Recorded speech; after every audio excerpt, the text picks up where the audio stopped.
En dos ocasiones yo he tenido la dicha o la bendición de ver el resultado de tomarse las cosas bien en serio. Y yo recuerdo que hace unos años yo estaba dando un curso de formación teatral para muchachos de una barriada que de hecho era un sector zona roja. Eran niños de alto riesgo, muy humildes, y durante una semana bajo el patrocinio y el auspicio del Instituto Nacional de Cultura, lo que es ahora el Ministerio de Cultura, tuve que enseñarle teatro a ellos, rudimentos a estos niños, y dentro de ese grupo, donde había bastante relajo, había bastante indisciplina, a veces unas palabrotas y todo lo que tenía que yo escuchar ahí, había un muchacho bien talentoso, tenía una facilidad para hacerlo todo muy bien, actoralmente tenía grandes dones, y yo le digo ya para el final del curso, tú podrías ser actor, y el niño me dijo, profe, ¿me lo está diciendo en serio? Y yo le reiteré, pues sí, yo tengo mucho talento. Años después me entero que ella era director de teatro y que se había formado y que hacía obras, no sé si hasta la escribía y todo, pero se había tomado en serio lo que para él fue una duda. No digo que fue por mí exactamente, tal vez otras personas se lo fueron diciendo a lo largo del camino, pero yo estoy seguro que ese día nació en él una inquietud. Algo muy similar me tocó años después cuando escuchaba a una chica cantar y me gustó mucho el color de su voz. Ella estaba estudiando una carrera que no tenía nada que ver con la música, tenía otras aspiraciones. Sí había tocado que alguna bandita de rock por ahí como un hobby, pero yo le dije, deberías cantar, y te lo digo en serio. Y también como el chiquillo ese del barrio marginal, ella me dijo, pero ¿me estás hablando de verdad? ¿En serio? Yo sí. Años después descubro que se lo había tomado tan en serio que es una de las voces más conocidas en Panamá de lo que es la música clásica, el canto lírico, interpreta ópera aquí en Panamá, ya ha ido a otros países, creo que ha estado en Europa también, en diferentes capitales muy importantes, y no digo que fue porque yo se lo dije, vuelvo y repito, tal vez otras personas también le dijeron eso a lo largo del camino, pero yo creo que en esas dos personas me tocó por primera vez encender esa chispa. Tomarse las cosas muy en serio puede ser la diferencia entre las personas que a veces teniendo talento, teniendo dones y teniendo llamado no logran nada, y otras que a lo mejor no lo tienen tanto, pero tienen esa pasión por creer lo que lo que han escuchado. ¿Y qué pasa si lo que yo escucho viene de Dios mismo? Porque yo puedo de repente, en un acto de simpatía o de muy mal oído, decirle a alguien, yo creo que tú puedes cantar bien y no cantas bien. O yo creo que puedes actuar bien, pero yo no tengo sentido de lo que es la actuación y hago que una persona se dedique a algo equivocado, pero Dios no se equivoca. En Hechos 16 vamos a ver personajes que se tomaban las cosas muy en serio. Vemos desde el versículo 6, Hechos 16, lo siguiente. Y atravesando Frigia y la provincia de Galacia, les fue prohibido por el Espíritu Santo hablar la palabra en Asia. Y cuando llegaron a Misia, intentaron ir a Bitnia, pero el Espíritu no se lo permitió. Y pasando junto a Misia, descendieron a Troas y se le mostró a Pablo una visión de noche. Un varón macedonio estaba en pie, rogándole y diciendo, pasa a Macedonia y ayúdanos. Vemos a Pablo y sus discípulos era un equipo, ¿verdad? Que estaban evangelizando el mundo. Pablo tenía esa pasión por llevar la palabra del evangelio y quiso ir a Asia, quiso ir a Bitinia, pero el Espíritu Santo le decía, no, tengo algo para ti. Él consideró, si alguien a mí dice, esto no, porque tengo algo para ti, evalúalo y considéralo. Y cuando yo sé que es Dios mismo que usa un sueño, una visión de noche para hablarme, ¿yo qué hago con esto? ¿Qué hizo Pablo con esa visión? Que él hubiera podido escatimarla, hubiera podido no considerarla o ponerle una pausa. Vemos del versículo 10. Cuando vio la visión, enseguida procuramos partir para Macedonia, dando por cierto que Dios nos llamaba para que les anunciásemos el evangelio. Así que si Dios, obviamente él considera, si Dios me llama para anunciar el evangelio en tal lugar, yo lo tengo que hacer. ¿Qué hizo inmediatamente? Seguimos la lectura. Zarpando pues de Troas, vinimos con rumbo directo a Samotracia y al día siguiente a Neápolis. Y de ahí a Filipos, que es la primera ciudad de la provincia de Macedonia y una colonia, y estuvimos en aquella ciudad algunos días.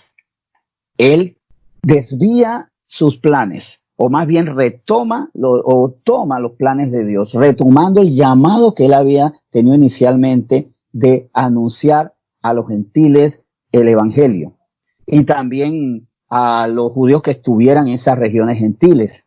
Él anunciaba el evangelio, pero siempre siguiendo, creyendo y tomando decisiones inmediatas. Por eso el ministerio de él fue de varios años, pero fue súper prolífico. O sea, hay un ministerio que sin todas las virtudes que nosotros tenemos, sin todas las tecnologías, sin todos los recursos de que podemos viajar de un continente a otro en horas, sin tantas facilidades, él extendió el cristianismo como ninguno lo hizo una vez que Cristo, muerto y resucitado, nos enviste de poder para hacer esto. Nadie en su época extendió tanto el evangelio como él. Pero ahí no solo vemos a un Pablo que con sus discípulos zarpan y hacen esta tarea, sino que vemos la decisión de otras personas que eran inmediatas. Vemos el versículo 13. Y un día de reposo salimos fuera de la puerta junto al río, donde solía hacerse la oración, y sentándonos hablamos a las mujeres que se habían reunido. Había un lugar de Filipo donde solían hacer oración y habían damas allí. Eran mujeres que estaban creyendo en el Dios verdadero. Pero dentro de ese grupo de mujeres que habían tomado la resolución de orar constantemente, hay una que vamos a destacar, pero todas aquí tienen importancia. Por eso a mí me alegra mucho cuando yo sé que las damas se reúnen a diario para orar. Yo sé que el Señor está haciendo algo con esto, y ustedes también siéntanse muy dignas de lo que están haciendo, porque el Señor usa las oraciones de ustedes. Y vamos a ver los resultados más adelante de ese grupo de oración. Pero dentro de ellas también una mujer con un liderazgo impresionante. Dice el versículo 14, entonces una mujer llamada Lidia, vendedora de púrpura de la ciudad de Tiatira, que adoraba a Dios, estaba oyendo, y el Señor abrió el corazón de ella para que estuviese atenta a lo que Pablo decía. Primero, esta era una adoradora. Quienes adoran genuinamente y con amor al Dios verdadero, quieren oírlo, no pueden evitarlo. Cuando yo adoro genuinamente, en mí hay como esa avidez. Yo creo que en nuestra iglesia hay adoradores porque de verdad quieren escuchar al Señor. Uno de los desafíos que se brinda cuando se abre en esta coyuntura la oportunidad de todos los días predicar es, ¿será que la gente quiere oír? Y de verdad yo siento que hay mucho entusiasmo, hay mucha obediencia, y por eso a ustedes los felicito. Pero si no quieren que ese fuego se apague, manténganse adoración. Manténganse adorando a Dios, amándolo, haciendo el acto justo, reconocer quién es Él, y el Señor va a hacer que en ustedes haya ese gusto y va a abrir el corazón para que estén atentos a la palabra que se lega. Bueno, en este caso era Pablo, en el caso de ellas, en el caso acá de Panamá, San Miguelito, Penonomé, Antón, Santiago, es a través de Ramón Morales aquí humildemente, pues, humildemente. Vamos a ver lo que sucede con esta mujer que como adoradora quería escuchar y prestaba atención con su corazón abierto al Señor para que fuera lleno de su palabra. Decisiones. Hay decisiones en unas personas así. Dice el versículo 15, y cuando fue bautizada y su familia nos rogó diciendo, si habéis juzgado que yo sea fiel al Señor, entrad en mi casa y posad, y nos obligó a quedarnos. Lidia, que era esta mujer, primero, era una mujer que todo lo que Dios le decía se lo tomaba en serio. Adoraba, oía, tomaba decisiones. Mire que ella se bautizó de inmediato y convenció a su familia de hacerlo.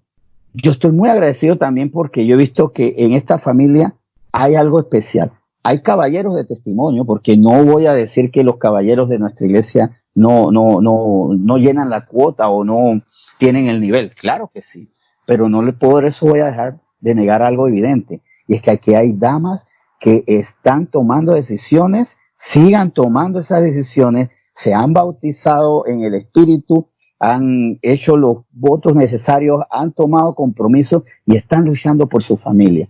Esta era una mujer que luchaba por su familia, y el primer paso fue que ella bautizó y convenció a los suyos de bautizarse. Yo digo que esta mujer tenía una elocuencia, no sé qué, si tenía una palabra maravillosa, un carisma o un carácter que la gente decía, bueno, mejor le hacemos caso. No sé cuál de esas características fue la que usó, pero su familia le hacía caso. y también inmediatamente desafiaba a los hombres de Dios, porque le dice a Pablo, si habéis juzgado que yo sea fiel al Señor, entrad en mi casa y posad. Y nos obligó a quedarnos. O sea, Pablo no era un pusilánime, no era un blandengue, no era alguien manejable. Él era de mucho carácter. Sin embargo, él vio que esta mujer era valiosa y accedió. Él se quedó allí, posó ahí y entendió que también una mujer que honraba tanto a Dios, algún buen propósito tenía, o muchos buenos propósitos tenía.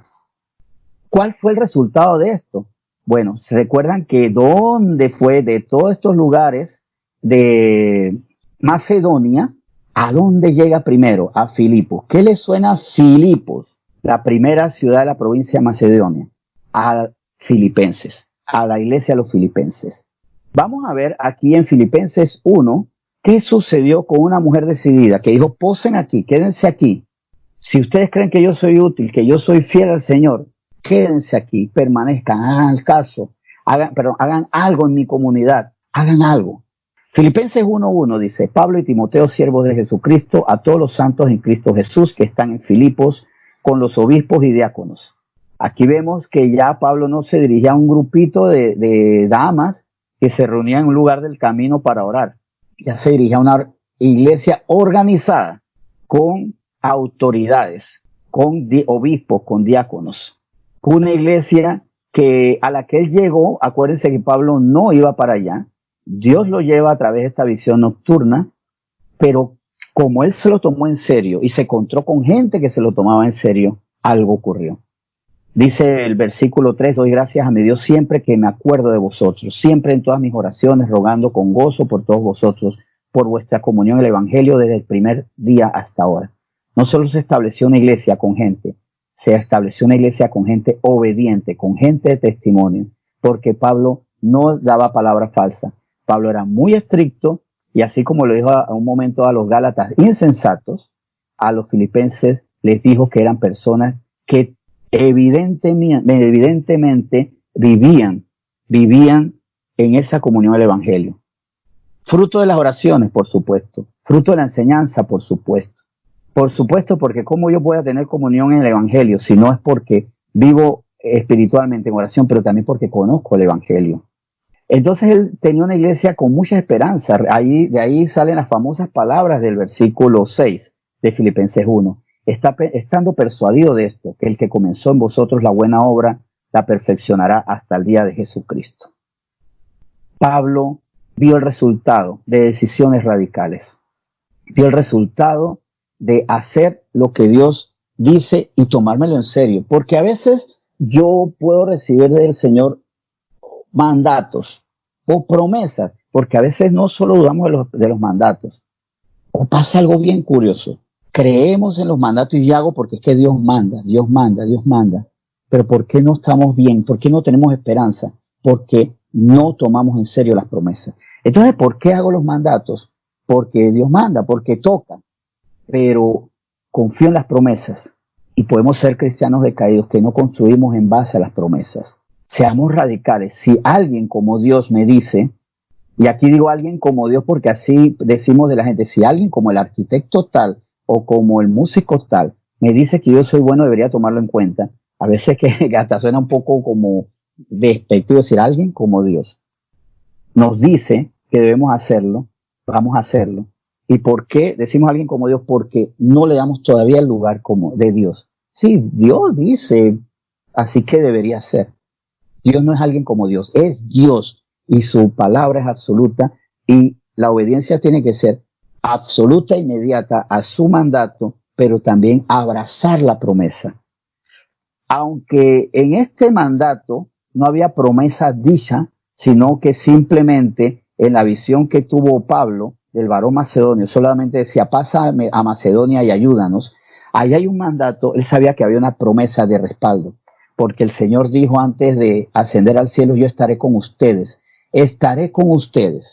Hagan discípulos, Jesús, sí, hagan discípulos en todas las regiones, hasta lo último de la tierra, y estaré con ustedes. Él no podía decir, es que yo no fui a Macedonia porque tú no me hiciste la promesa que ibas a estar conmigo. No, ya yo te mandé, así que yo voy a hacer contigo algo. Tomémonos las cosas ahí muy en serio. en el sentido de que vamos a creerle absolutamente a Dios. Dios dice, yo hago. Dios dice, yo arranco. Dios dice, yo me desvío por el camino. No, o sea, no es una desviación tomar el camino de Dios. Más bien, ojo, es recuperar el sentido cuando yo salgo de mis planes y tomo por donde Dios dice. Porque también hasta a veces la gente nos juzga de que ya tú tenías tu plan de vida y te cambiaste, te desviaste. Y llegó Jesús y te desviaste. Más bien rectificó su camino. Lo llamó a lo que él siempre debió haber hecho. No temamos a la palabra de Dios. Seamos como Pablo para ir a donde él nos mande. Pero también seamos como las damas de Filipo, que cuando recibimos esa palabra, porque como adoradores queremos escuchar a Dios, tomemos decisiones. De verdad, Lidia fue una mujer admirable, creo que de gran temple. Es más, a mí más me sugiere que ella, aunque podía tener elocuencia, también tenía un carácter fuerte, obligando a la gente, hagan lo que tienen que hacer. Si así fue con Pablo y con los líderes cristianos, esos primeros líderes cristianos, los que los fueron edificando, ¿cómo entonces ella con su familia? Ella le dijo, vamos a tomar este rumbo. Yo sé que a veces nuestra familia se desconcierta. Bueno, aquí pasó en casa, de repente un día, el caso de nosotros acá, un día María conoce a Cristo y los muchachos cuando se dieron cuenta que hacemos una iglesia, para él fue como acto de magia, como que de repente era el multiverso, ¿no? Yo estaba en un lugar y de repente quedé en otro. ¿Qué pasó? Por el liderazgo, por el liderazgo. Después ellos lo entenderán, Dios les mostrará.